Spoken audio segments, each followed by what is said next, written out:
Hello and welcome to episode 3 of An Ant on the Web. This one's entitled I Heart Printing Hearts.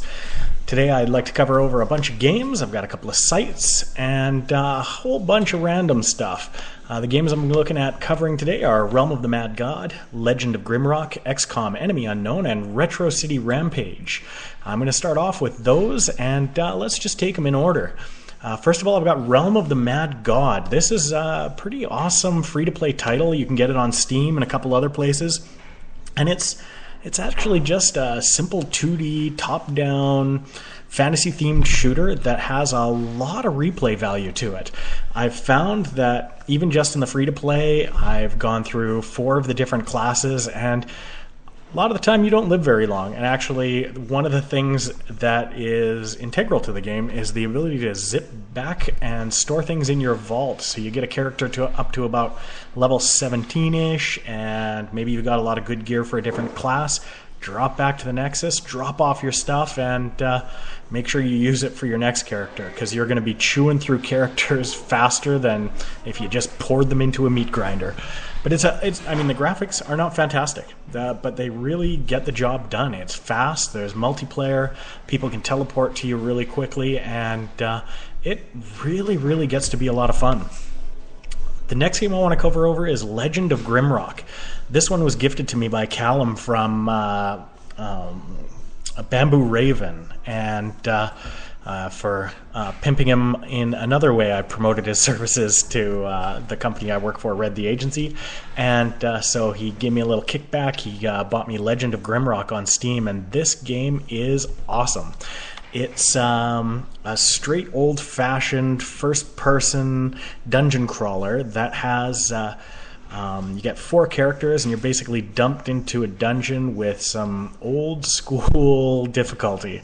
Again, you'll die a lot. I don't know what it is with me in games lately, but I like to die a lot, apparently. Sucker for punishment.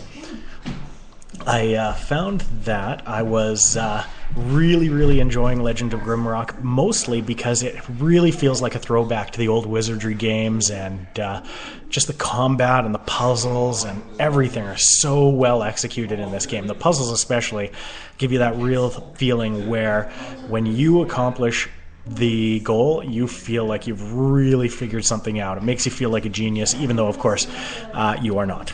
And I might be, but you certainly listening to this are not. The other game I want to cover over today, and again, I'm going really quick today because I haven't done an episode in a long time, and I'm really feeling like there are thousands of things that I need to cover over. XCom Enemy Unknown. It's currently available for pre-order on Steam. Again, another Steam game. That's 3 out of 4 today, I guess. But XCom Enemy Unknown is the game I've basically been waiting for about 15 years, I think. I'm trying to remember when the original XCOM came out. But it has the strategy element that the original XCOM had.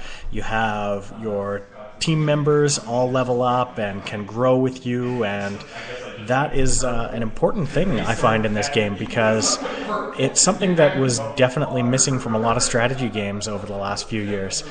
I also would like to mention that XCOM Enemy Unknown has that tension. I haven't played it yet. I just pre-ordered it, but it definitely looks like it has the tension that the original had, that you could be shot from around a corner at any moment.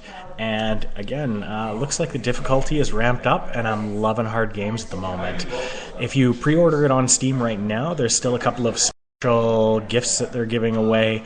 I know that the first 2 for pre-order have been unlocked. One of them was special equipment that you can get for your character in Team Fortress 2, but really the gifts are just a side benefit. Though if they get to the 3rd level of pre-order status, they're giving away free copies of Civilization 5 to everyone who pre-orders, which so maybe you want to head over there, because I would certainly love to have a copy of Civ 5. The other thing is that they are what was I going to say? Oh, yes. The game itself... Nope, lost it again. I had something I was going to say there. Anyway, basically, oh, yes, I remember. It's being developed by Firaxis, same people who made Civ 5, and they really, really look like they're taking the original material and just expanding upon it.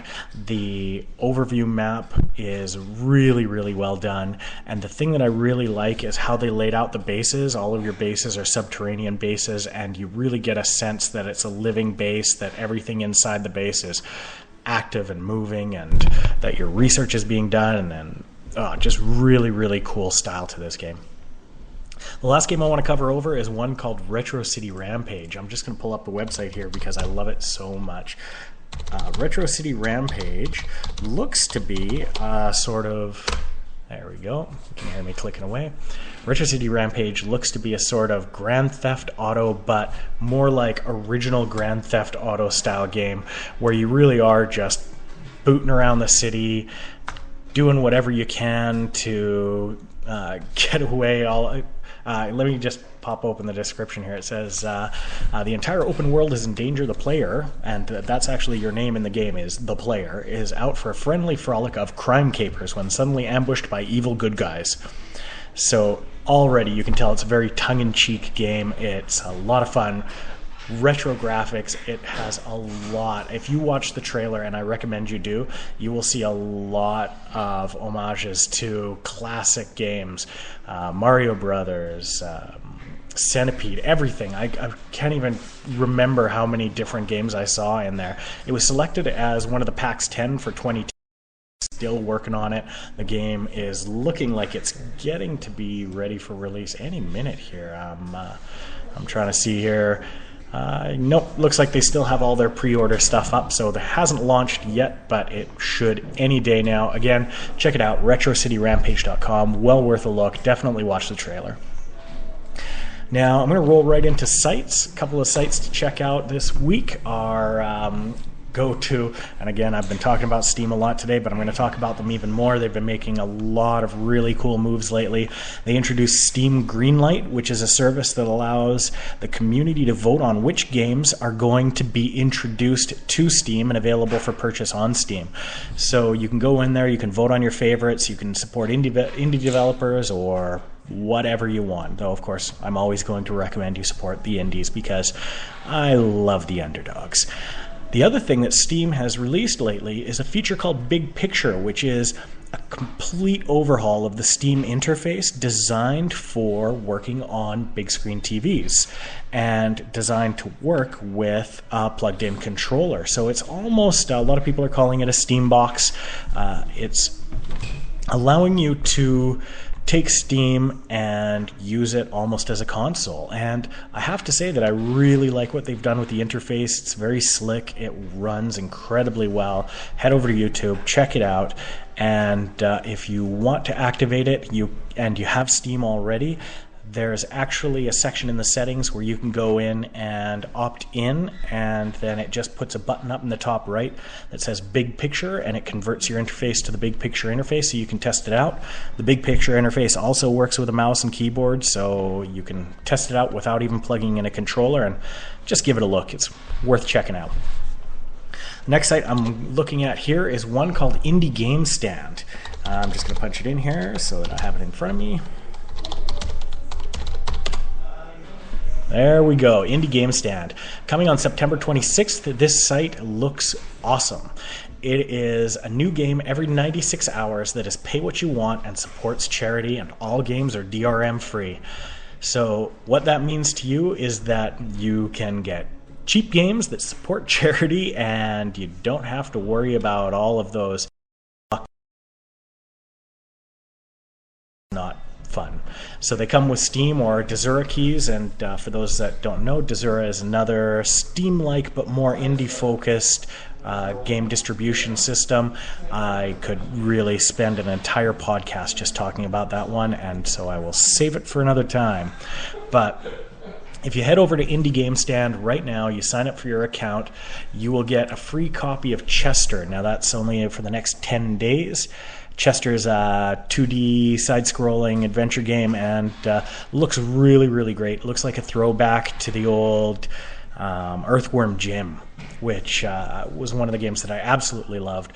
all of the art in Chester is hand-drawn and absolutely magnificent. It really has a definite interesting feel to it. It feels different from almost everything else. They have a sketchbook mode, an 8-bit, an LCD, a blueprint mode, and all of them affect the gameplay style as well. Definitely head over there, check that out. And the last site I want to cover over is TinkerCad. And this sort of rolls into my next topic, which is 3D printing. TinkerCad is, I'm pretty sure I covered it over either in episode 1 or episode 2, but TinkerCad is a really, really simple way to get in, create designs in 3D. You don't have to have any knowledge about 3D before you start, and it lets you build some really, really interesting things. I've been playing around with TinkerCad a lot and just love the stuff that you can make very quickly and very easily in there. It lets you go in and basically quickly sculpt out something that is pretty interesting to look at. The other thing is they just added in a couple of really cool features. You can now import an SVG, which is a vector image format, and they just launched their community beta.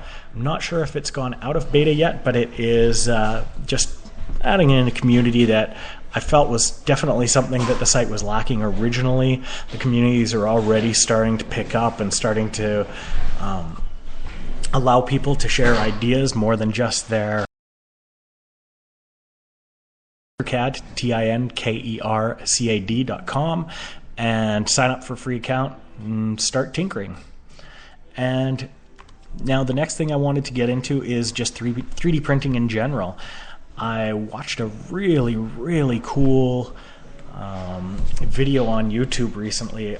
It's Anthony Atala, that's Atala, and it was a presentation, I believe it was a TEDx one, where they 3D printed a human kidney, and it's absolutely amazing. Apparently they're really, really close to the ability to manufacture human organs using 3D printing, and this blows my mind. Head over to YouTube, watch the video. Anthony Atala printing a human kidney. Amazing stuff. It solidifies my feeling that 3D printing is the future of manufacturing and possibly the future of healthcare, which is really, really interesting. The other thing I was looking at is electroactive polymers.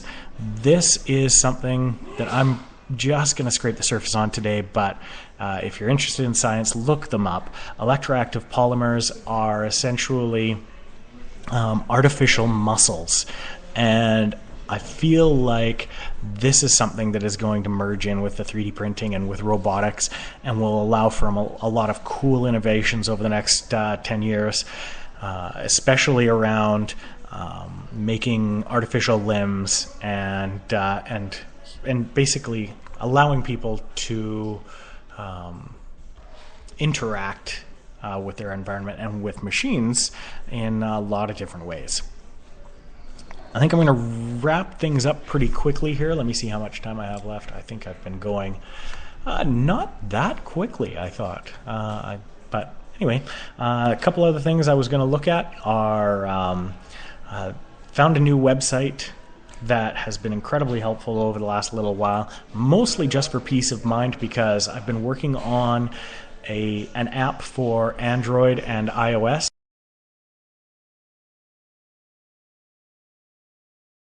Is pretty much up within about an hour of when you post it. There's no approval process, it just happens.